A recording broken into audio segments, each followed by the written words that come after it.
Assalamualaikum warahmatullahi wabarakatuh. Pemirsa TV Mau, apa kabarnya hari ini? Semoga selalu dalam lindungan Allah Subhanahu wa taala. Senang sekali saya Reni Rizky kembali hadir menemani Anda dalam program podcast TV Show.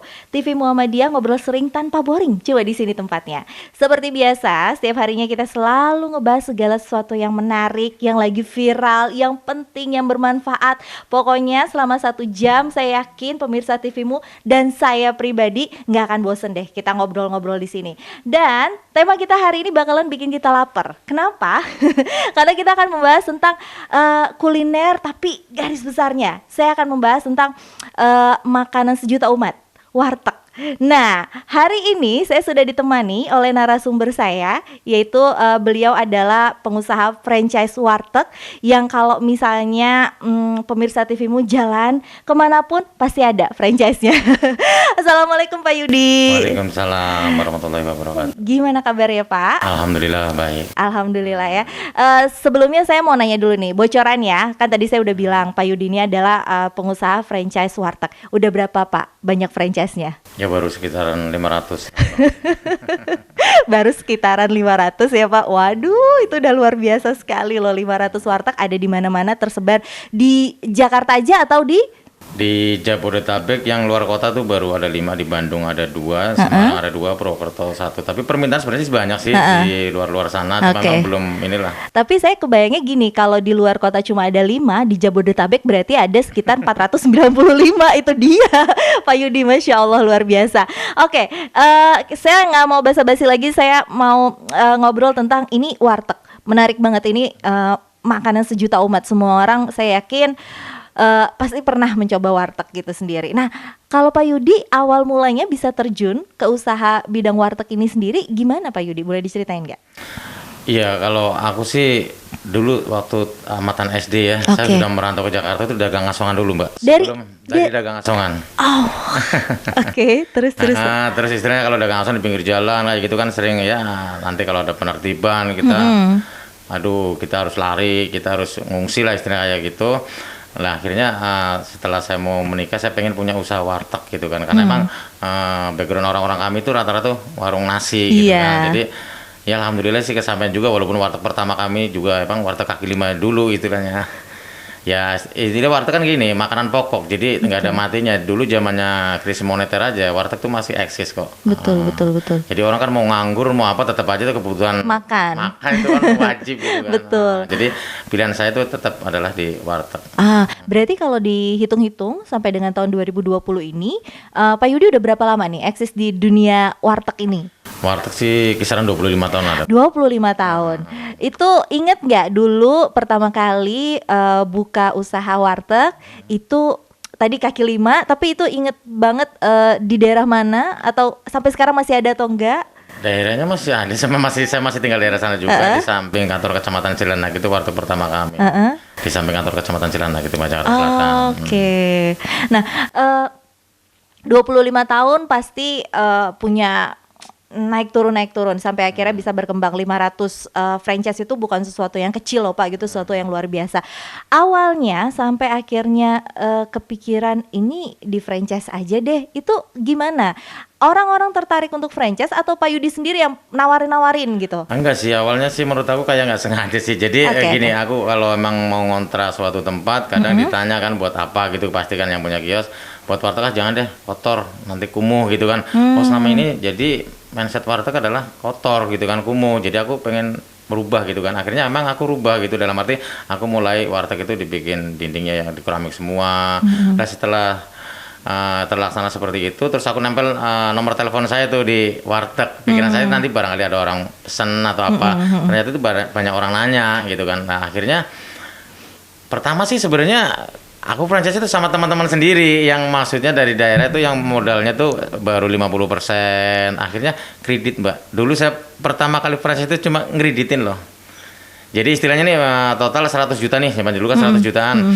Dia ada duit 50-nya tuh kredit tanpa tenor, tanpa bunga, dan emang tiap bulannya tidak flat angsurannya.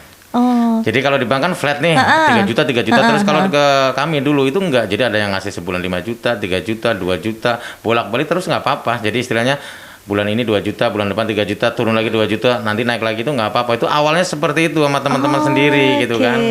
Jadi kan aku dulu pernah pinjem bank, jadi agak-agak stres juga udah mau tanggalnya tapi belum cukup duitnya gitu kan. Jadi setelah aku punya kemampuan itu, aku pengen ngereditin tapi tanpa tenor dan angsurannya tidak flat. Oh, gimana caranya ngebantu temen berarti itu sebenarnya? Iya, awalnya seperti itu. Taunya berkembang, akhirnya itu tadi lah dibaca untuk kalangan umum. Oh, gitu. Oke. Nah, ini yang tadi menarik dari awal tadi Pak Yudi bilang pertama saya dagang asongan loh gitu. Dagang asongan terus bisa buka warteg itu kayaknya lumayan pasti butuh modal yang lumayan juga dong. Itu gimana gitu bisa sampai akhirnya buka warteg itu emang karena udah nabung dulu sebelumnya atau gimana? Bukan, makanya warteg pertama kami namanya warteg MM karena emang modal mertua, Mbak. Seru ya. Oh, jadi istilahnya dulu mertua tuh minjemin sertifikat rumah ya kan untuk aku tuh punya modal untuk punya warteg gitu loh. Makanya warteg pertama kami ya MM judulnya. Jadi bukan apa-apa itu artinya modal mertua ya. Gitu. Oh gitu beneran. Tapi selama ini 500 franchise itu pasti punya apa ya? Saya bisa bilang ada sisi nggak enaknya lah gitu. Ya, apa itu? Kalau yang paling nggak enak gitu dari memfranchise-kan 500 ini tuh ada pernah terkendala masalah-masalahnya itu kayak apa sih biasanya? Paling nggak enak lagi dagang lagi rame-ramenya terus nggak boleh diperpanjang sewa kiosnya itu pasti. Ada yang kayak gitu? Ada juga nanti dengan alasan apa tidak boleh diperpanjang karena untuk ditempatin anaknya, untuk kantor anaknya ada pasti semacam, apalagi sampai udah 500 cabang pasti ada seperti itu. Ya itu tadi nggak enaknya tuh saat kita lagi rame-ramenya kita kontraknya habis diperpanjang nggak boleh gitu kan, orang pasti agak nyesek juga, aduh lagi dapat lumayan nih malahan kayak gini. Itu menurut aku sih yang enaknya seperti itu. Oke. Nah tapi ini kalau misalnya ngomongin franchise kan berarti kan kalau aku pikir soal ini sistem franchise-nya tuh kayak gimana sih? Sistem franchise cuma jual putus, jadi memang cukup di awal, Mbak. Jadi kalau satu tempat mau 20 tahun, mau 30 tahun itu tidak ada royalti apapun ke kami. Jadi enaknya seperti itu, makanya alhamdulillah permintaan itu selalu naik ya setiap bulannya, setiap tahunnya tuh luar biasa permintaan masyarakat. Oh gitu, jadi memang berusaha gimana caranya orang-orang yang bekerja sama walaupun sistem franchise tapi tidak memberatkan. Betul. Membantu, yang penting gimana caranya orang punya usaha dulu gitu ya, yang penting bisa kerja sama. Oke, kita balik lagi deh ngomongin sejarah masa lalu tentang warteg MM waktu itu. Saya jadi seru banget soalnya kita kayak ngebayangin gitu. Waktu itu berapa lama bertahan akhirnya warteg MM itu? Sebenarnya sih bertahan agak lama, cuma setelah kami punya cabang warteg itu emang aku yang jagain saudara atau temen. Bertahan tuh lama. Sampai terakhir belum lama lah, sebelum era gubernur yang sekarang aja kegusur itu aja, berarti emang lama lah itu warteg itu.